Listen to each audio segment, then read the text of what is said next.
sur voilà. la grandeur et la profondeur du din d'Akadosh Baruch Hu. Quand je dis le din, ça veut dire le jugement de Dieu.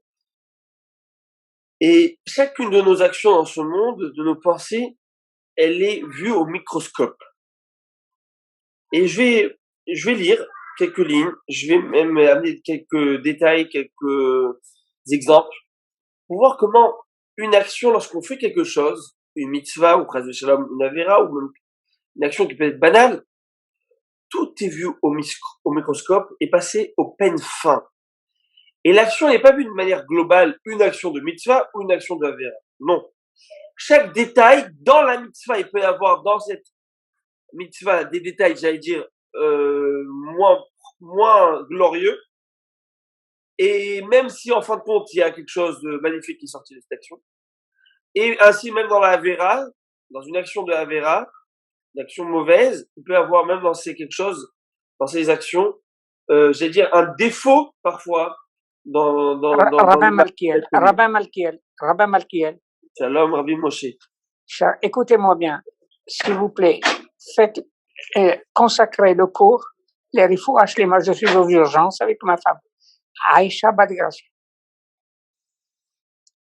Les refoua shlema de Aïcha Bat Garcia, qu'Akadosh Baruch Hu lui envoie une refoua shlema de suite, Bezrat Hashem, tout de suite. Amen. On va faire un Teilim et que le limud Torah, les mots de Torah que nous allons prononcer aujourd'hui arrivent au Kissa Kavod et implore à Kadosh Baruch Hu pour lui envoyer une refoua shlema bimera biyamin. Amen. Et que vous sortez avec elle Shalem betoratrem, Shalem bemamonchem, Shalem betoratrem, begufrem. Tout se passera bien, Bezrat Hashem, ok? Merci, monsieur le rabbin, merci à vous tous. Il est top, ne vous inquiétez pas. Merci. Il est top. Encore une fois, le nom, ça on va le... Aïcha Bat Garcia. Aïcha Bat Garcia. Ok, Bezrat Hashem, on va prier pour elle. On pense à vous très fort. Merci.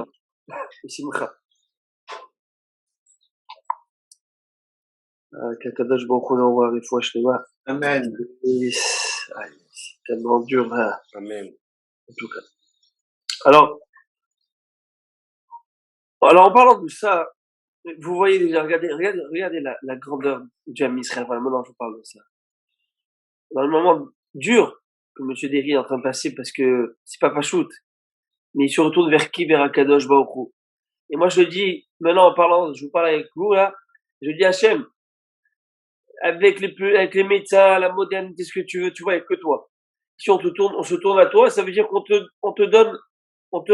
rend les armes. C'est toi. Alors tu peux pas ne pas répondre à tes enfants. Tu peux pas rester comme ça, nous mettre, sur le répondeur. Non, s'il te plaît. Il n'y a que toi, tu vois bien, voilà, le Shiur de Torah, il appelle, spécialement, il se connecte pour demander qu'on fasse le limud Torah pour la refoua shlema de Aïcha Bat Garcia. Ça veut dire on ressent que c'est que toi qui peux nous sauver, qui peut nous sortir de ça. Alors, Bezrat Hashem, ce qui va se passer, on a une émouna que Akadosh Baruch Hu va le faire, Bezrat Hashem. Alors, Baruch Haba Bitzrak, j'imagine tu es encore au bureau là. Alors sur ce, en parlant de ça, vous allez voir comment on va voir. On va reprendre l'histoire de Yosef Hatzadik. Yosef Hatzadik va, par amour pour son père, lorsqu'il entend que son père donc est en train de venir, il va là à sa rencontre, il va lui-même préparer, le char. Il sort, Yosef Hatzadik, traduction, Yosef va atteler son char. Est-ce qu'il nous manquait des majordomes? Est-ce qu'il nous manquait des serviteurs, des esclaves? Pas du tout. Mais il était tellement sa mère, tellement heureux que d'aller voir son père et de faire Mitzvah Kibbout Avaim qu'il a oublié tous les protocoles honorifiques, etc., etc. C'est lui-même qui est parti au garage et mettre, l'essence dans la voiture. Vous voyez ce que je veux dire? Et ça, donc, on voit combien c'est important. Donc, on voit d'un côté la simra qu'il a de faire Kibbout Avaim. Au point où, excusez-moi, que Dieu va nous dire que par le mérite de cet attelage, il sort Yosef a attelé, et bien Dieu va désatteler, si on peut dire ça, les chars du pharaon lorsqu'ils vont venir à notre rencontre, lorsqu'on va être acculé devant la mer rouge, la mer des joncs. Il est écrit que Paro va atteler son char pour aller en guerre. Et ben nos sages vont nous dire qu'il y a un parallèle ici. L'amour que Joseph portait à son père a fait qu'il a oublié son rang, son statut social. Et la haine que le pharaon éprouvait contre les Israël va faire que lui-même a perdu son statut, a oublié son statut social, il va lui-même faire atteler son char pour aller en guerre contre nous. Et l'attelage qu'il a fait Yosef va contrebalancer cet attelage de pharaon, par le mérite de cet attelage. Donc on voit combien chaque détail est pris en compte. Alors, so what? Il a pris la même, chaque détail de mitzvah est pris en compte. Maintenant, je vais aller dans votre sens. Regardez ce que la Gemara dit. La Gemara va dire, et ça c'est exceptionnel. Les Chachamim vont nous dire, vous savez que Yosef Hatzadik est un des enfants qui est décédé le plus jeune. Vous le savez ça? Le plus jeune de tous les tribus. Il avait, si je ne m'abuse, 110 ans. Alors, il y a plusieurs raisons à cela. Mais une des raisons que le Midrash nous dit, vous allez être surpris. Et ça, c'est surprenant au point à vraiment trembler. Pourquoi? Vous allez voir. Comme je viens de dire, Yosef a tout fait pour aller voir son père. Tellement content de voir son père après 22 ans de séparation. Il arrive. Il est sur le char. Et il se jette dans les bras de son père, l'épaule de son père, sur le cou de son père, pour l'embrasser, l'enlacer. Mais il n'est pas descendu du char. Il est resté sur la marche du char. Pourquoi il a fait ça? Pas chas de shalom, par manque de respect, son père. Et parce qu'il était roi aussi. Il faut pas oublier qu'il était roi, vice-roi. Et pour la dignité royale, il pensait que c'était pas bien qu'il descende. C'est vraiment, c'est en tant que roi. C'était pas bien de descendre, mais bien sûr qu'il s'est jeté au bras de son père. Rachamim vont nous dire parce que il a, échoué dans cela. Il a manqué quelque chose dans ce détail, fait que quoi, qu'il va mourir plutôt avant tous. Parce que dans le Kibboud Aven, dans le respect et l'honneur des parents, il y a écrit, la Torah a promis la longévité. Il a fait défaut quelque part à cette once-là, de miette. Eh bien quoi? Eh bien, il va pas avoir la longévité comme tous ses frères. Mais c'est incroyable ce qu'on est en train de dire. C'est incroyable. Pourquoi? Parce qu'on voit qu'au contraire, Yosef a tout fait, et vous le savez, qu'il a tout fait pour honorer son père. C'était l'enfant chéri de son père. Mais là, il nous enseigne ce Rav, c'est le Midrash, que Akadosh Baruch Hu ne voit pas une action comme une action. Y aller. Tu sais quoi, il a fait une action qui Bodavem, c'est bien. Non. On passe au scanner, au rayon X. Chaque détail, chaque pensée, autant elle peut être magnifique, exceptionnelle, il va avoir un mérite pour ça. Le mérite que tout le peuple d'Israël va être sauvé plus tard, parce qu'il a attelé son char. Alors Dieu va désatteler le char du pharaon. Mais d'un autre côté, parce qu'il y avait quelque part un petit... Il n'a pas fait ça pour son amour propre. Il n'est pas descendu de son carrosse parce qu'il pensait que la dignité royale était importante. Fallait pas la mépriser.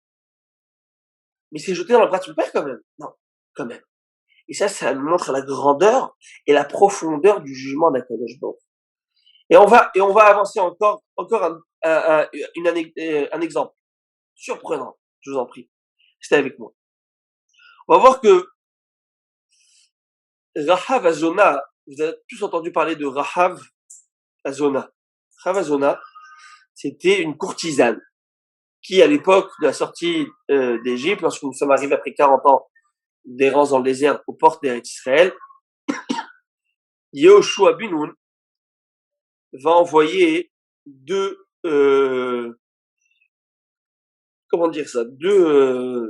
explorateurs. Si je ne me trompe pas, c'est Kalev et Pinchas. Explorateurs dans la ville de Jéricho pour savoir comment on pourrait rentrer dans cette ville. Je pense pas que c'était Jéricho, je me trompe. C'est en tout cas la ville frontalière. Et là, qu'est-ce qui se passe? Vous connaissez l'histoire. Elle va mettre sa vie en péril, hein. Elle va les abriter chez elle, ces 2 espions, parce que toute l'armée était à leur trousse. La maman, elle va les faire descendre par la fenêtre. Et sa maison, elle faisait partie du rempart. Je sais pas si vous avez eu l'occasion de voir ça. Il y a des genres de remparts qui, d'un d'être un rempart, une forteresse, mais abritaient eux-mêmes, elles étaient larges, des maisons, des gens qui habitaient dedans, dans ces remparts. Et Rachav, cette zona, parce que de base c'était une femme qui était une prostituée, d'une beauté exceptionnelle, le Midrash dit. Cette femme, en fin de compte, elle va être l'épouse de Yehoshua ben Nun. Elle va monter d'un niveau exceptionnel aussi, extraordinaire. Combien on peut voir qu'une personne peut descendre si bas, elle peut remonter, elle peut remonter. En tout cas, pourquoi je vous dis ça? À un moment, Yehoshua ben Nun, Caleb et puis les 2 explorateurs, 2 espions vont lui dire, si tu promets de nous sauver, nous faire descendre de là, on te sauvera toi, ta famille. Tu feras un signe distinctif dans la fenêtre, tu mettras un fil rouge afin qu'on puisse identifier ta fenêtre, ta maison, et on va pas vous envahir et vous faire du mal, etc., etc. Et à un moment, Racha va les faire descendre. Et comment elle va les faire descendre? C'est écrit qu'elle va prendre une corde et elle va les faire descendre. Et ils vont descendre à travers cette corde. Ils vont arriver, c'est comme ça qu'ils vont aller se réfugier dans le Gilgal pendant 3 jours, et après s'être réfugiés, ah, monsieur Snati, quel plaisir de vous voir! Et après s'être réfugiés, ils vont, comment on appelle ça? Ils vont aller voir Yehoshua pour dire on pourra attaquer, etc. Elle a donné sa vie, elle a mis sa vie en péril, elle ne savait pas ce qui allait se passer. Plus encore, elle va demander à Kadosh Baruch Hu que par les mérites, ce qu'elle vient de faire, les avérotes qu'elle a fait graves, eh ben, pardonne-moi pour le rével, pour la corde, grâce à la corde que j'ai mis à disposition en les faisant descendre, à ma fenêtre et à ma rempart, Het Chalon, d'accord? Het, Chalon, Choma, Rével. Ces 3 choses, pardonne-moi mes fautes. Et Dieu va ces explorateurs vont lui promettre la vie sauve. C'est exceptionnel. Comment promettre la vie sauve à une personne qui, Dieu va dire sur son peuple, l'otechayi kol neshama, ne fait vivre personne, ni homme, ni femme, ni personne, pendant la guerre. Et personne va vivre, mais elle va mériter, par ce mérite d'avoir sauvé ces gens. Alors vous allez me dire, mais c'est exceptionnel ce qu'elle a fait cette femme. Elle a mérité vraiment la vie. Ok, maintenant pourquoi je parle de ça? On part 8 siècles plus tard, 800 ans plus tard. Vous savez que Jérémie, il n'a pas eu une vie facile, le prophète Jérémie. Jérémie, à Navi, ils vont le mettre. Tous ceux qui ne croyaient pas en ses prophéties, qui vont dire c'est un rabat-joie, etc. Il était en train de faire des lamentations et dire que le Beth Amikdash allait être détruit à cause de l'idolâtrie, patati, patata. Voilà, c'est encore un complotiste, encore quelqu'un qui veut essayer un fanatique qui veut essayer de nous terroriser, nous traumatiser. Ils vont le prendre, ils vont le mettre où? Dans un cachot, dans une prison, un trou, quoi, un trou profond. Il était là-bas en train d'être, comment on appelle ça, j'allais dire, de s'assoiffer, s'affamer, d'être resté là-bas. Et là, le roi Tzidkiyahu Amener a eu pitié, il va envoyer un homme qui s'appelle Baruch Ben Neria pour aller le sauver. Et qu'est-ce qu'il va faire? Baruch Ben Neria va venir, il va lui envoyer une longue, corde, et il va la rattraper. Et là, je vous lis ce que le Midrash dit. Et là, il va mettre avec lui sur les cordes. Vous savez, il va faire comme un style comment on appelle ça, de harnais, enfin, quelque chose pour pouvoir se lever. Il va le tirer de cette manière. Et ça lui a fait très très mal. Ça lui a fait très très mal. D'accord? Et là, Hermé a dit, ah, si seulement je pouvais avoir une échelle. Si seulement je pouvais avoir une échelle pour monter. Pourquoi je dois souffrir autant? Là, il est en train de lui sauver la vie. Et il lui dit, mais pourquoi tu m'as pas envoyé une échelle? Et là, vous savez ce que le Midrash va dire, que la Kadosh Baruch Hu va dire? Tu demandes une échelle? Et toi, ton arrière-grand-mère Rachav, a fait descendre mes explorateurs par une corde. Elle leur a pas donné d'échelle et d'escabeau. par la corde, ils ont galéré eux aussi. Et tu voudrais que toi, fils de cette femme, tu aurais le confort et le luxe d'avoir une échelle? Non, monsieur. Mida keneg mida, mesure pour mesure. À Botaï, si ne serait-ce qu'on s'arrête un instant là, on essaie de comprendre. Qu'est-ce qu'elle a fait, Rahab? Elle a sauvé la vie de ces personnes. Elle a permis au Béni Israël d'explorer et de pouvoir avoir une stratégie pour conquérir la terre d'Israël. Qu'est-ce que vous voulez? Elle les a sauvés la vie. Au contraire, cette corde, et grâce à cette corde, elle va avoir la vie sauve. Et cette corde, au contraire, va lui faire pardonner beaucoup de avérotes qu'elle a fait. Oui, c'est vrai. C'est vrai, c'est magnifique tout ce qu'elle a fait. Mais Akadosh Baruch Hu, il est dans les détails. Hachem, il fait pas quelque chose grosso modo. Oh, une bonne action, elle a fait. Tout est dans les détails. Et vous allez voir le revers de la médaille. Alors, au contraire, même dans les bonnes choses, même ne serait-ce qu'une demi-pensée de bonne volonté, vous allez voir combien c'est grand chez Akadosh Baruch Hu. Akadosh Baruch Hu est un Dieu d'idéal. On ne fait pas des choses à moitié. Tout ce que tu as fait, tout va être mis sur un plateau et va être mesuré au millimètre. Tu as sauvé ces explorateurs, tu auras la vie sauve, toi et toute ta famille. Tu vas te marier avec Yoshua Benoun. Tu vas avoir un descendant qui s'appelle Irmia Hanavi. Tu sais quel mérite que tu as? Tout ça, c'est bien beau, tout ça, c'est par le mérite de tout ce que tu as fait. Mais tu aurais voulu avoir le luxe de l'échelle? Non, tu ne pourras pas l'avoir. Parce que tu n'as pas fait ça, par contre. C'est au millimètre près, Rabotai. C'est exceptionnel. Je vais aller plus loin en rapport à la paracha de cette semaine. Paracha de cette semaine. Cette semaine, on va parler de la Sota. Cette femme qui est soupçonnée d'adultère. Il va avoir tout un processus j'allais dire, méprisant pour cette femme. Cette femme qui est soupçonnée d'adultère, qui s'est isolée avec un homme, alors son mari lui a dit de ne pas s'isoler, clairement, avec cet homme. Je te demande de ne pas t'isoler avec cette personne, s'il te plaît. Et il le fait, et elle le fait. On l'amène au Beth Amikdash, elle va boire cette potion-là. Cette potion. Si elle a fauté, elle explose. Mais si elle n'a pas fauté, vous connaissez la suite, elle sera bénie, etc. Mais avant ce processus de boire cette eau, il faut savoir qu'est-ce qu'on lui fait. Eh bien, on lui fait,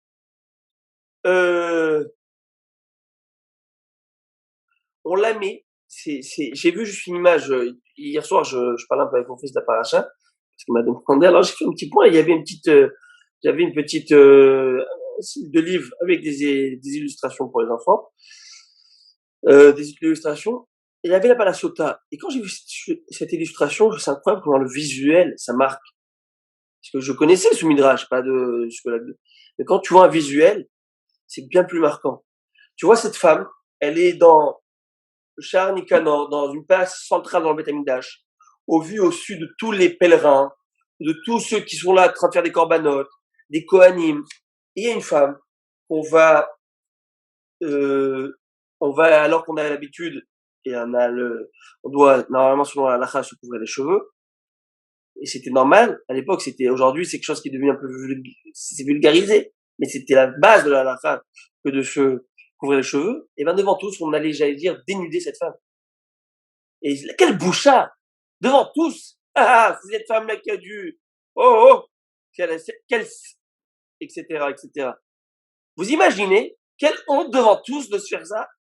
Elle lui dit à son mari, elle lui dit le Cohen, si tu as fait ça, vaut mieux que tu avoues maintenant, sinon tu vas mourir, tu vas exploser, patatatata. Quel bouchard, quel cinéma. Et la Gemara va nous dire que tout ça, c'est mida keneged mida. C'est mesure pour mesure. Mesure pour mesure.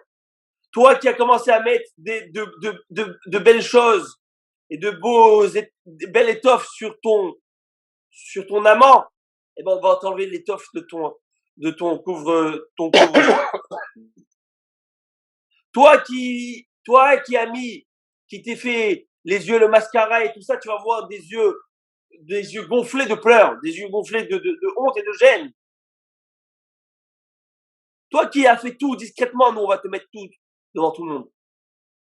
Mida keneged mida. Et là, on aurait pu dire, ok, qu'est-ce qu'elle a fait? Elle a fauté, elle a fait très grave à Vera. Elle a trompé son mari, c'est très grave, pas plus grave que ça. Mais vous allez voir comment Akadosh Baruch Hu fait le processus de réparation, c'est qu'on passe par toutes les étapes qu'elle a passées cette femme. Toutes les étapes. C'est qu'il n'y a pas une étape qui est laissée. Comment? C'est pas sûr qu'elle a fauté. Elle est soupçonnée d'avoir fauté. Tout à fait. Et dans le cas où elle n'a pas fauté, en fait, la réponse à votre question, elle est la suivante.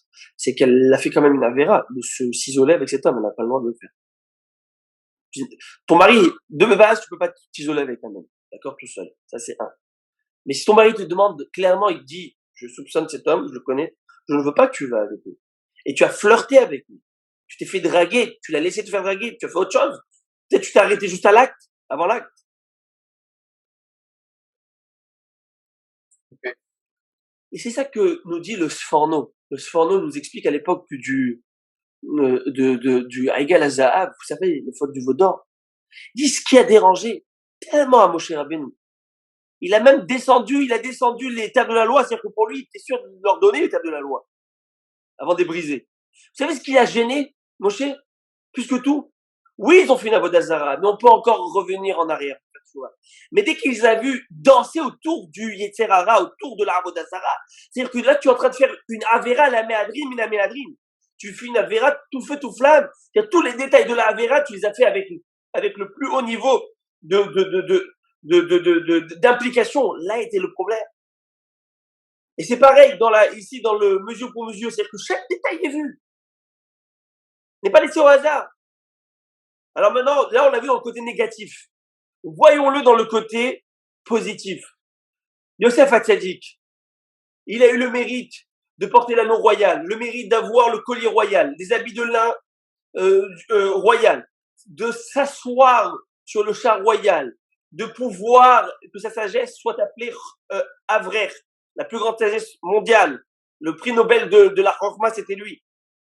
Tout ça, c'était quoi? Parce que ces doigts qui n'ont pas caressé la Avera à la fin de Potiphar, ce cou qui ne s'est pas abaissé pour embrasser, ses jambes qui n'ont pas été, il aurait pu dire, il a fait une mitzvah de se maîtriser. En gros, c'est ça ce qu'il a fait. Non, non, non, non. Chaque détail, chaque chose qui était impliquée dans cette mitzvah et dans cette retenue, cette maîtrise de soi, elle est prise en compte. Akadosh Baoru fait dans le détail. C'est ça la grandeur. Et il va aller plus loin. C'est que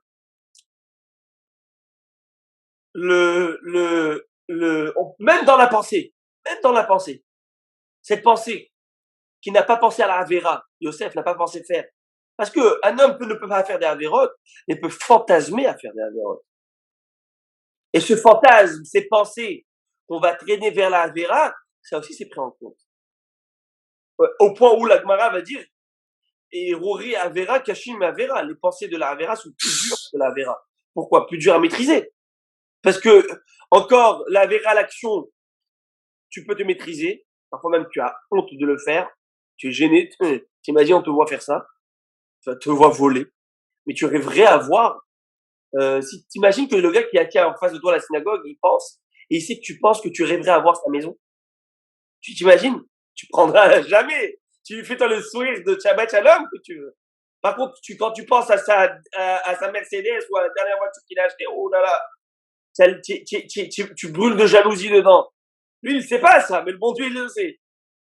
Ouh là là, imaginez. Eh bien, la Gemara va nous dire dans ma Masechet Sanhedrin que, on va pas rentrer dans tous les détails, mais à l'époque d'Élisée, où Élisée va dire, vous savez, il y avait une famine, mais Élisée va prophétiser que demain, vous allez avoir une abondance exceptionnelle au point où même le kilo, je donne un exemple, le 2 kilos de farine va coûter des clopinettes. Et là, il y avait une personne qui était toujours en train c'est-à-dire, qui n'a pas cru à ce qu'a dit Elisha. Il a au contraire, il a renié, il a dit n'importe quoi ce qu'il dit ce prophète, etc., etc. Il a dit ne t'inquiète pas, toi tu n'auras pas le mérite d'y goûter même. Et cet homme-là, lorsque les portes de la ville vont être ouvertes, après, je ne vais pas rentrer dans tous les détails, lorsqu'ils vont voir toute cette abondance, ils vont courir, il va se faire écraser, piétiner, il va mourir, il va pas goûter un grain de blé, de l'abondance est venue. Pourquoi? Ne serait-ce qu'une pensée. Au point où la Gemara va dire que celui qui koffer betret ametim, celui qui ne croit pas à la résurrection des morts, eh ben, il ne méritera pas. Est-ce qu'il a fait une action, ces personnes qui n'y croient pas? Il n'a fait aucune action. Il n'y a aucune action de ne pas y croire. C'est dans le cadre de la pensée, c'est dans la sphère, j'allais dire, spirituelle, intellectuelle, ça s'arrête là. Non, non, tu n'y crois pas. Chez moi, c'est comme une action. Le bon Dieu, il prend la chose. Il est là, il voit tout ce qui se passe avec toi. Et d'un autre côté, et ça c'est ce qui est magnifique, là pour nous consoler un peu aussi, ce qui nous dit le Chafetz Chaim. Le Chafetz Chaim dit quelque chose d'exceptionnel. Et lorsqu'une personne est en train de faire une Avera, un acte qui est peu valeureux, peu glorifiant, et il fait parce il a besoin d'assouvir ses instincts bestials, ou je ne sais. Mais il le fait avec un soupir. Parce qu'ici, c'est pas bien de le faire. Ici, il sait que c'est pas bien. Et ben, cette Avera, eh ben, on sait que chaque mitzvah crée un malach, un ange constructeur, et chaque Avera crée une onde, une énergie et un malach destructeur. Et ben, ce malach destructeur va être handicapé. Comme dans le sens où il n'a pas été fait avec tout le cœur qu'il fallait. Parce que, et ça aussi, le bon Dieu prendra en compte.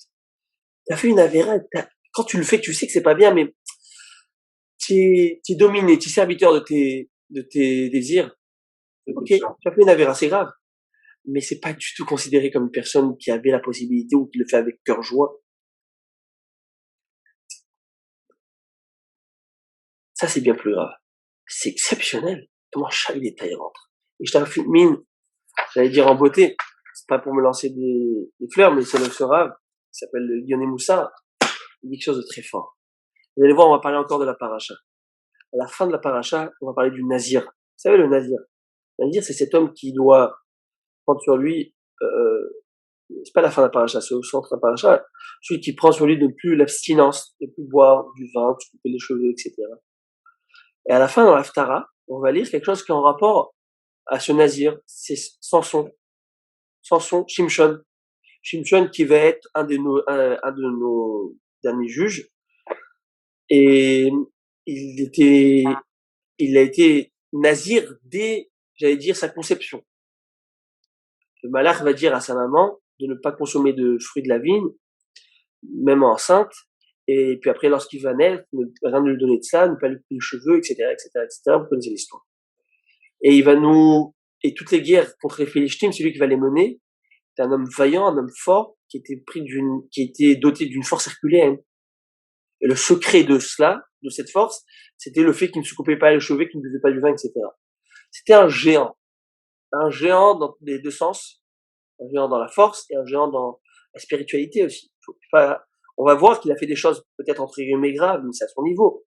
On parle d'un chauffette du Ham Israël, on parle de Shimshon, c'est pas, ok, on parle pas ici d'Astérix et Obélix, des gens forts, invincibles, et c'est pas ça du tout là. Et ce Shimshon va, juste pour vous montrer la grandeur d'âme, c'est qu'une fois il devait partir avec ses parents dans une destination, il devait passer à Timna, c'est une ville, et la ville était à 3/4 entourée de vignes, de vignobles. Il a dû faire tout le tour pour aller vers la direction de la forêt, pour pas passer par le vignoble, de peur d'avoir la tentation, l'envie de manger un bon petit raisin qui est en train de briller au soleil. Vous imaginez, il n'y avait pas de moyens de locomotion à l'époque aussi facile. Et là-bas, il va rencontrer un lion, un jeune lion, pas un petit lionceau, un jeune lion fort. Il va le déchiqueter en deux.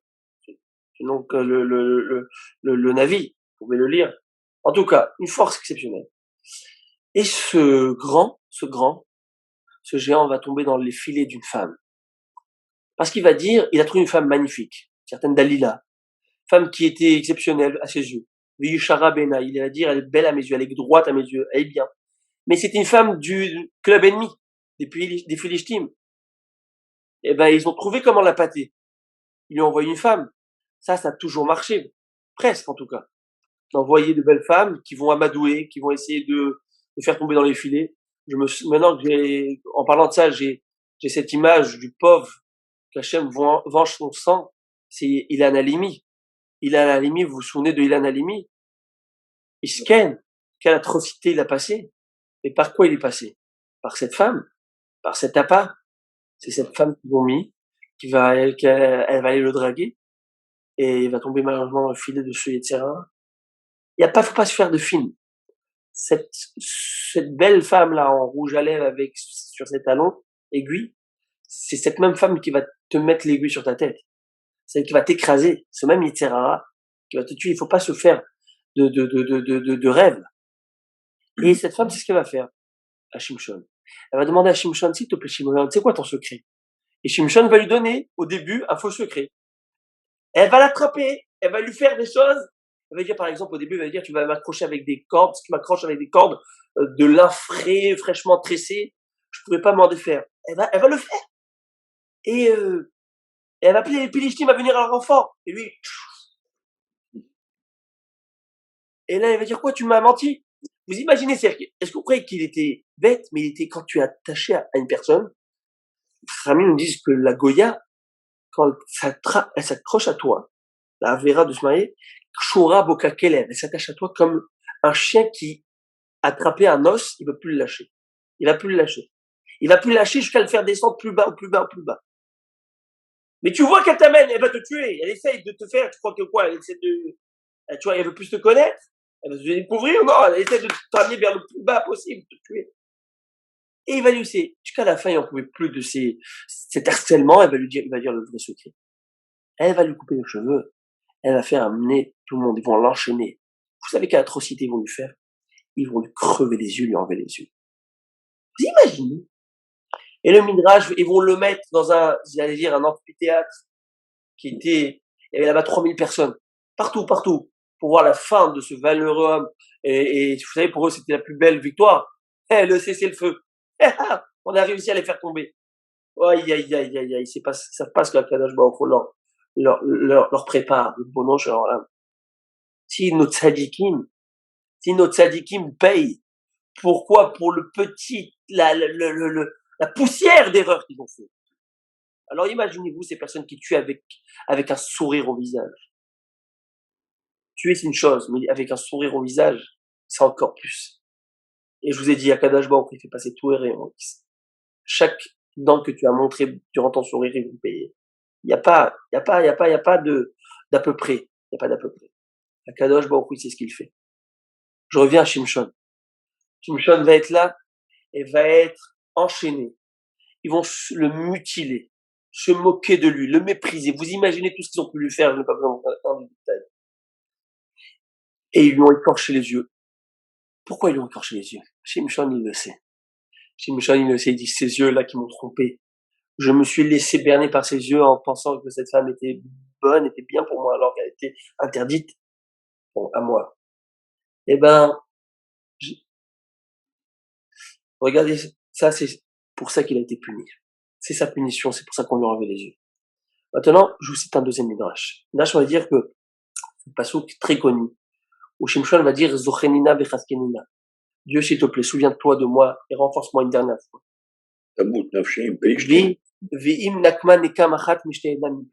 Et donne-moi, s'il te plaît, la récompense de mes deux yeux. Un œil qui m'a enlevé, garde-moi pour le Olam Haba, et un œil qui m'a enlevé, donne-moi la force de les détruire maintenant. En deux mots, récompense-moi pour les deux yeux qui m'ont enlevé. Je vous pose une question.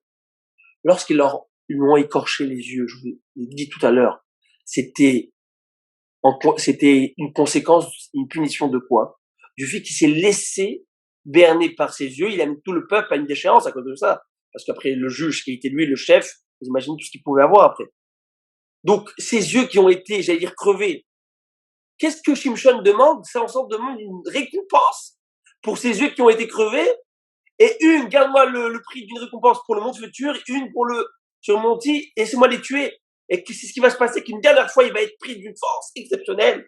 Il va réussir à détruire les poteaux en marbre qui soutenaient l'édifice, et il va mourir avec plus de 3000 personnes. Il a tué en une fois plus de Philistins qu'il a tué toute sa vie en une seule fois. 3000 personnes. En un coup. Je comprends pas, nous demande le Rav. Attends, c'était une punition de ses yeux, ce qu'il a eu. Il demande une récompense pour la punition des yeux qu'il a eu. Je comprends pas, c'est pas logique. Vous savez ce qu'il nous explique ce Rav? Il dit quelque chose d'exceptionnel. Il dit qu'en fait, comment? Excusez-moi. C'est pas Dieu qui l'a puni en lui crevant les yeux. C'est la méchanceté de ces. Oui, mais souvenez-vous, alors c'est bien que vous le dites, mais comme on l'a dit, Mida Keneged Mida, Kadosh Baruch Hu fait tout mesure pour mesure. Et s'il a laissé qu'un avéissement et qu'une méchanceté pareille, il a autorisé, si je peux dire, une méchanceté pareille. Okay. C'est parce que il y a ici un prix à payer à quelque chose. Et le prix à payer, clairement, le Midrash nous dit, le prix à payer, c'était le prix de ce qu'il a, ou s'est laissé, influencer par ses yeux. Donc, c'est ses yeux qui payent en premier. Donc, clairement, alors la réponse est magnifique et je trouve qu'elle est exceptionnelle. Et si on arrive à prendre ça comme bagage pour la vie, on est au top. Dieu n'est pas sadique. Chas v'shalom.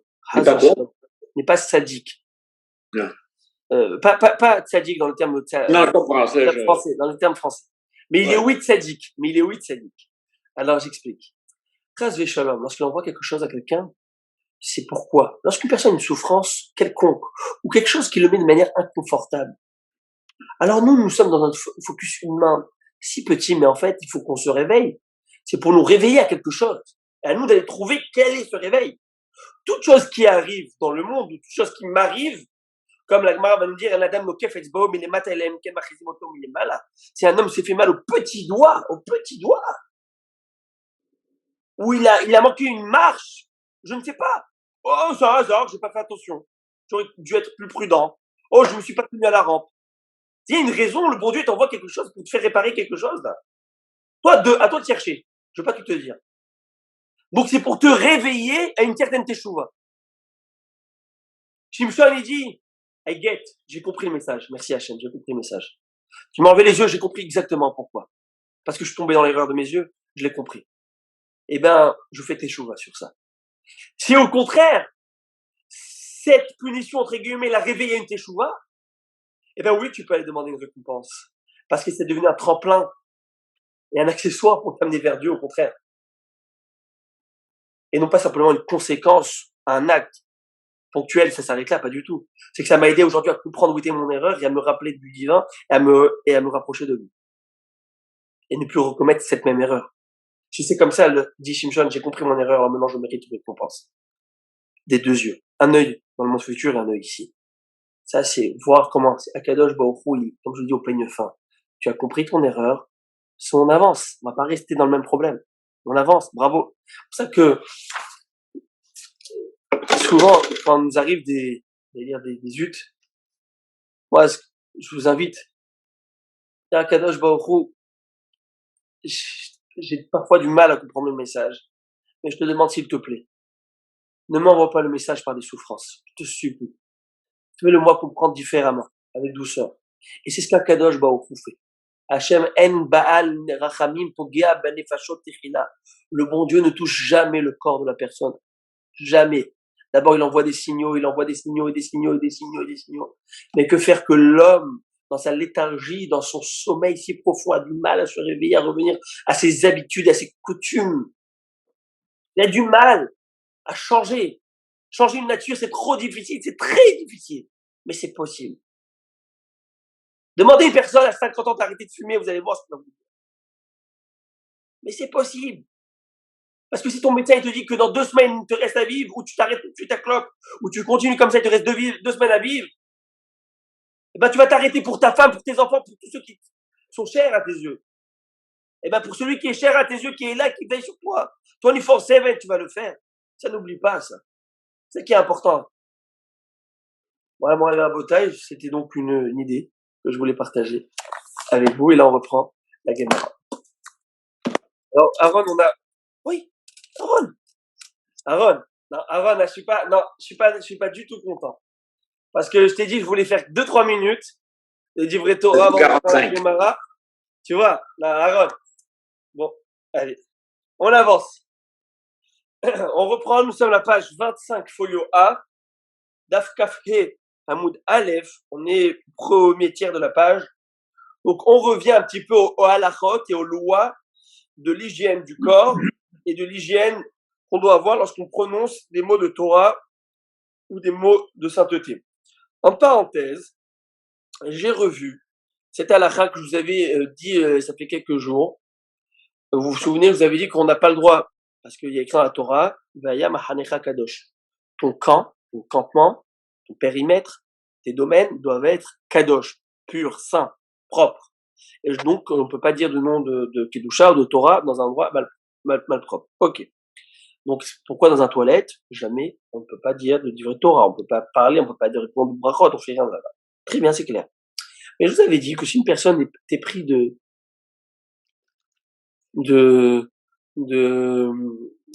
était pris de, comment on appelle ça, de mauvaises pensées. Ça arrive peut-être. Ok? Eh bien, il veut, et son seul moyen aujourd'hui de penser à autre chose, aux toilettes, c'est de penser à un Dvar Torah, penser à une idée de Torah. Est-ce qu'il a le droit de le faire?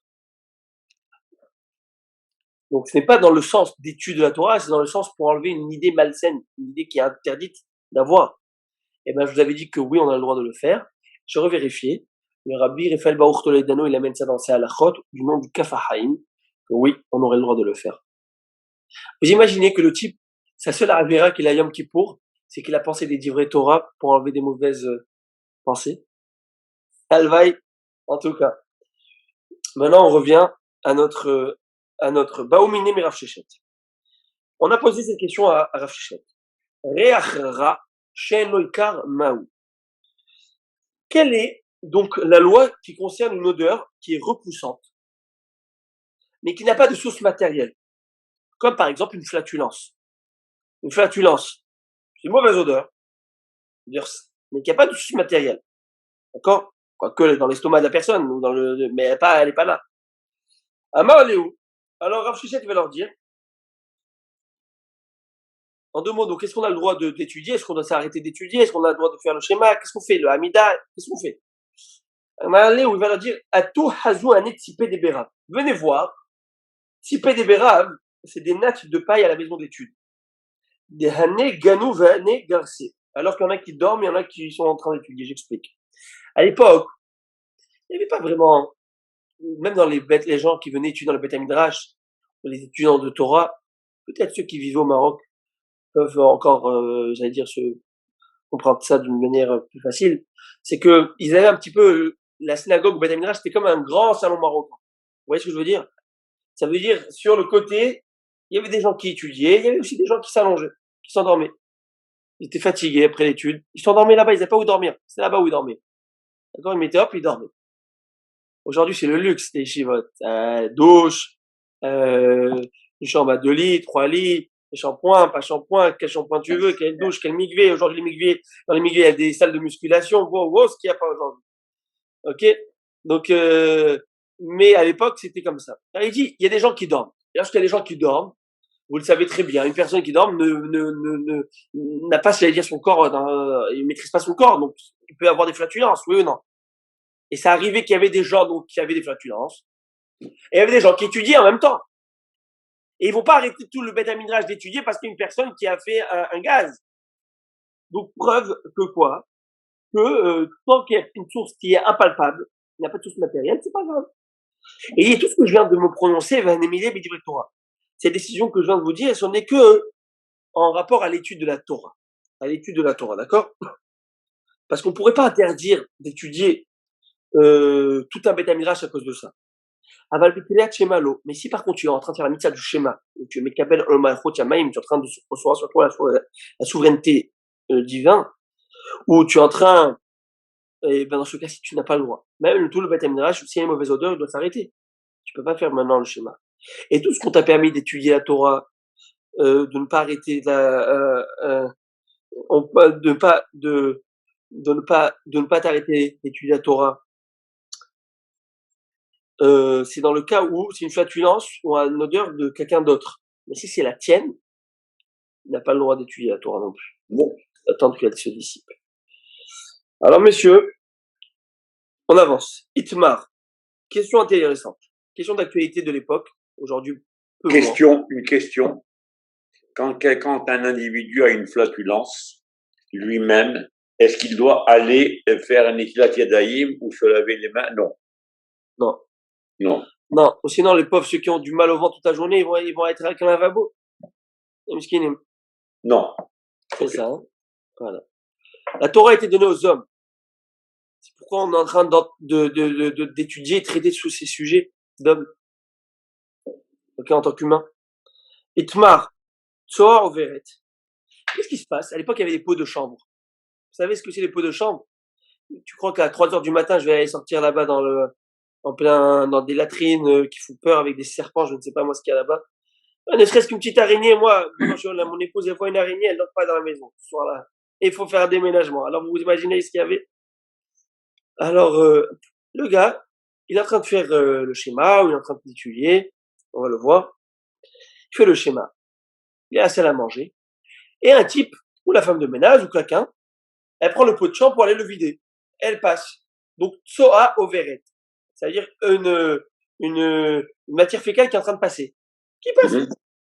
Est-ce que je dois m'arrêter ou non? Parce qu'elle est passagère, elle n'est pas là avec toi, elle est en train de passer. Abayama, mutar likorot kashema. Abaye nous dit, c'est permis de le faire. Et Rava Amar, tandis que Rava dit non, c'est interdit de le faire. Et on va expliquer pourquoi. Et regardez où Abaye va chercher sa preuve. Elle est exceptionnelle. Maintenant, je vous avais dit en préambule à l'époque, lorsqu'on avait étudié ces sujets, commencé ces sujets, c'est que l'interdit provient de Ve'aya Machanecha Kadosh. Ton domaine, ton espace doit être Kadosh. S'il n'est pas Kadosh, alors lui considère, Abaye, que quand quelqu'un passe, c'est pas vraiment dans ton espace, il est que de manière passante. Alors regardez, quelle est sa preuve? C'est incroyable. Et où il est parti chercher ça, Abaye? Mena Aminala, d'où je sais cela? Que quoi? D'où j'ai appris que quelque chose qui passe, ça m'interdit pas aujourd'hui, et c'est pas considéré comme des excréments qui sont immobiles. D'où je le sais. Il dit comme ça, Ditnan, c'est écrit dans une Mishnah. Atame omet achatailan. S'il y a un tamé qui se tient sous un arbre, va taor au vert, tamé. Taor omed vetachatailan vetame au vert. Je traduis littéralement, après j'explique tout.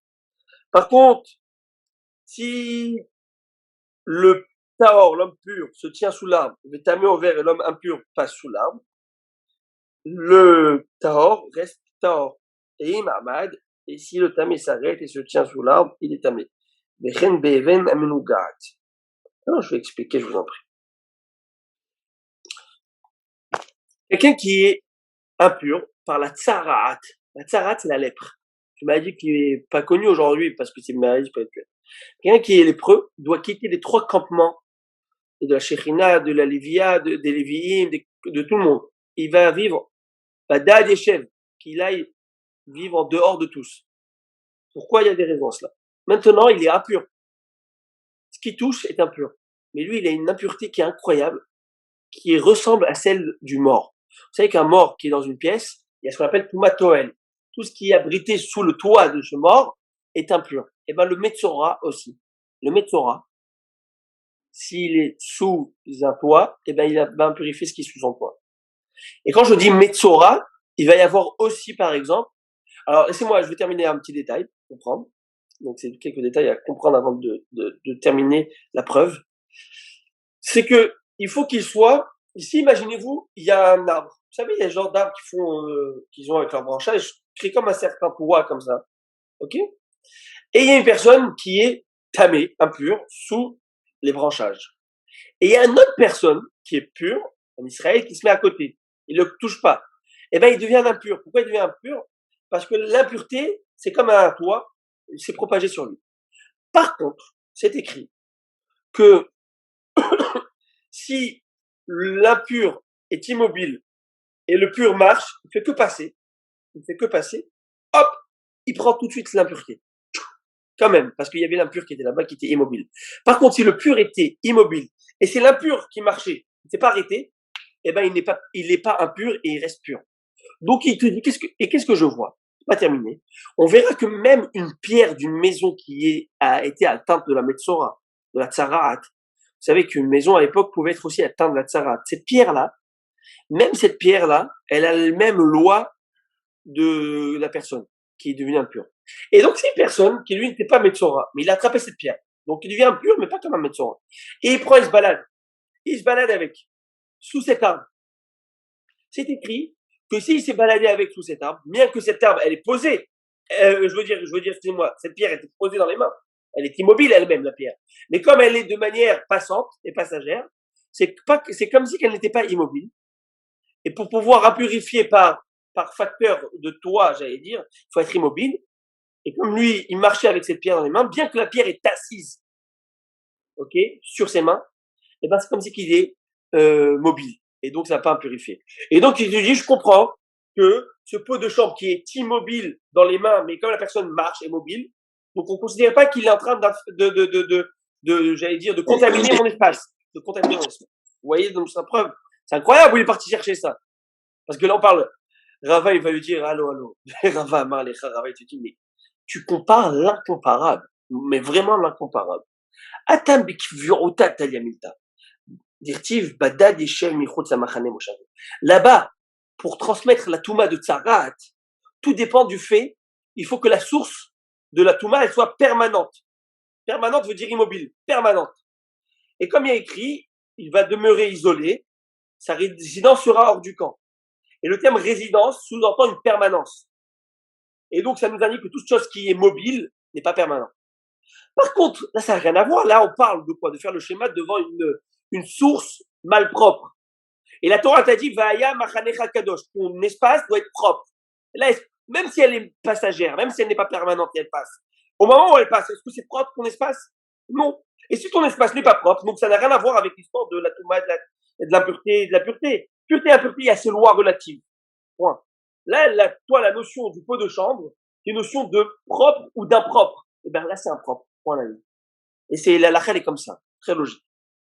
On avance. Amar Rav Papa. Rav Papa va nous dire Pi Hazir. Pi Hazir, en français, c'est le groin du porc. Donc la tête du porc, la bouche, Le museau. le poids en verret damé. C'est considéré comme c'est comparable à des excréments qui passent devant quelqu'un. Alors la Gemara, elle va dire, il explique pourquoi. Pas parce que c'est un porc, c'est un cochon, on n'est pas pour ça. Parce que dans le cochon, où est-ce qu'il se balade toute la journée? La sadé. Non, dans sa boue, il y a plein Dans des excréments, etc. d'excréments. Oui. Bravo. Ah, bravo. Donc c'est sûr que dans son museau, son groin, il y a plein d'excréments Donc la Gemara, elle va dire pshita. C'est évident. Pourquoi? Parce qu'on trouve toujours des excréments sur son groin. Donc pourquoi tu as besoin de me dire que c'est considéré comme si c'est un pot de chambre qui passe? L'autre icha a fait le gaffe des salik minhara. Non, je t'apprends ça. Même si par exemple tu viens de voir un troupeau de porcs, de cochons qui viennent de passer le fleuve, le petit fleuve ou au style de flaque, et ils ont été entre guillemets nettoyés par cette eau. Et tu dis ça va, je suis en train de faire le schéma, pourquoi je vais m'arrêter? Non, c'est tellement sale, et c'est sûr qu'il reste des résidus et des extrêmement sûrs. Donc, comme je vous ai dit, on parle vraiment de lois d'actualité à l'époque. Il y avait dans les rues, dans les trucs. Amar Rav Yehuda va nous enseigner une halakha intéressante. Ça fait Tsoa Asura.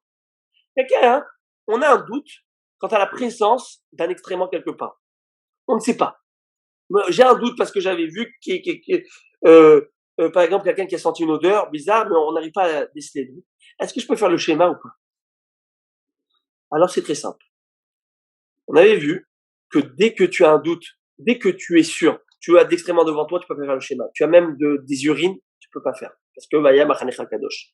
Par contre, les urines, c'est pas interdit thoraïquement, c'est rabbiniquement. Alors on va faire une distinction. Si tu as un doute pour les excréments, et comme c'est interdit thoraïquement, alors dès que tu as un doute, on sait, on a une règle, tout doute dans la Torah, on est plus rigoureux. Et donc tu ne feras pas ton schéma dans cet espace. Par contre, si tu as un doute, il y a une odeur de pipi, d'urine, mais tu sais pas si vraiment il y en a ou pas, c'est pas grave. Comme c'est n'est que interdit rabbinique, on est cool et tu peux y aller. Il n'y a aucun problème avec ça. Et il y a une autre version quant à cette déclaration de Rav Yehuda, que quoi? Amar Rav Yehuda, ça fait que soit babaït mutaret. Si quelqu'un il a une présence qui est incertaine, donc d'extrêmement dans une maison, c'est permis. Parce que normalement, dans une maison, peut-être qu'il y avait une odeur, mais elle a dû être jetée parce qu'une maison, ça se fait nettoyer. Par contre, par contre, s'il y a une présence incertaine d'un excrément dans une décharge, là, c'est interdit. Parce qu'une décharge, certainement, il y a plein de trucs là-bas. Par contre, des urines dans une décharge, si tu as un doute sur l'urine, c'est ok. Parce que, comme je vous dis, l'urine, c'est que rabbinique. Alors, dès que tu as un doute, on est cool avec ça. Et la Gemara, elle va expliquer toute cette distinction entre les urines et les excréments. Et ça, je vous l'ai déjà dit oralement maintenant, mais la Gemara va le dire dans des mots. On verra Bezrat Hashem le prochain shiur. Ravi Rabotai, was pleasure for me. C'était vraiment un plaisir pour moi d'étudier avec vous. Et permettez-moi de faire un télim maintenant pour Aïcha Bat Gracia. Bat Gracia, c'est la femme de Bimoshe Ederi. Qu'Akadosh Baruch Hu lui envoie refoua shlema complète, Amen. qu'elle sorte très rapidement de ces urgences. Alors, si vous me permettez, on va faire un Télim, et après on va faire Michel Bérard, et voilà. Alors,